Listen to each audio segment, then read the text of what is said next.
I think it's not a matter of, if they're interested. I think all developers are interested in how artificial intelligence can impact their game development process, production, as well as the runtime. We have DLSS technology in almost 400 games at this point. We've been working on it for 5 years. The next thing that we're going to be working on is how to power non-player characters using artificial intelligence. And virtually every developer that you can think of has come to us and said, how can we make the most of this technology to make more immersive games and to make games that are, just more and more beautiful and more compelling for the gaming community.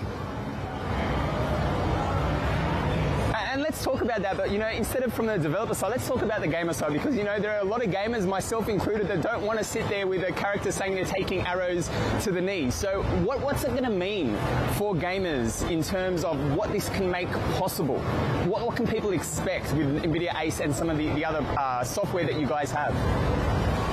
Well, with DLSS, it makes things more beautiful and it makes them faster. That's very clear. There's other technologies that we're looking at, neural texture compression, neural materials. These are things that are going to say, taking shaders that were really only capable of being able to run on supercomputers for full frame rendering for films and to make that real time so that you can appreciate it in a game. With regards to ACE, which is the avatar compute engine that we have for AI-powered non-player characters, we're going to have that as technology that game developers will be able to incorporate in the games.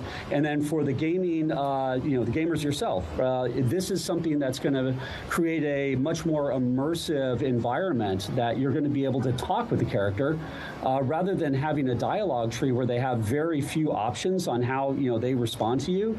This is something you could have free-form conversations with the NPC, and it's just going to be much more lifelike and much more immersive.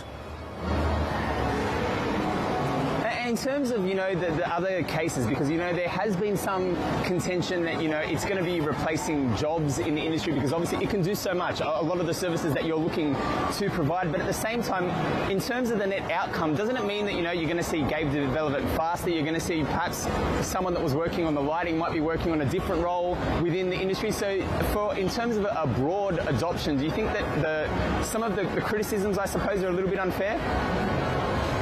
Well, we've had a lot of innovations over the years in game development. I mean, when I started, it was all fixed function, which meant that you were very limited in terms of how the images could be produced.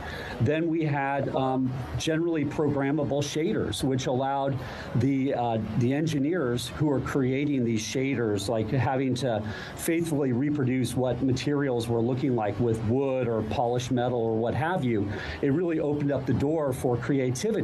And then that was a higher level language that allowed them to not just program the things using assembly language that the GPU understood, but using higher level languages. And we weren't replacing jobs with any of those innovations. In fact, we were adding jobs.